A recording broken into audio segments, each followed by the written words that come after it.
برشلونة، فريق برشلونة اليوم للمرة الخامسة يزور تورينو، يعني خسارتين وتعادلين وثلاث خسائر. آخر كلمة في الاستوديو هذا قبل أن نذهب إلى الاستوديو الحصيلة.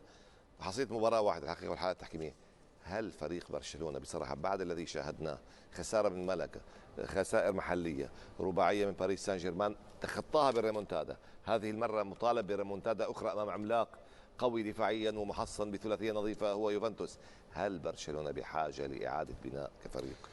طبعا السنه الجايه هيبقى في مدرب جديد، اكيد هيجي باسماء جديده وبصفقات جديده، لكن واضح ان برشلونه على الاقل محتاج 5 لاعبين عشان يقدر ان هو يبني مره ثانيه. بس اضمن لك ان المره دي مفيش ريمونتادا، مفيش ريمونتادا ضد اليوفي. يعني اللي حصل اللي عملوه قدام باريس كان معجزه اللي برشلونه عملوه، لكن قدام اليوفي وقدام دفاع اليوفي وبوفون والثقافه الكرويه والثقافه الايطاليه والخبث الكروي الدفاعي بتاع اليوفي صعب جدا بتاعت اليوفي صعب. نعم. يوفنتوس لديه اثنان قاتلان في الخط الامامي، ديبالا وايجوين. غلطه امري، أليجري هيبدا المباراه استوعب بالدرس. أليجري في المباراه وقتنا انتهى، ممكن نكمل بعضنا.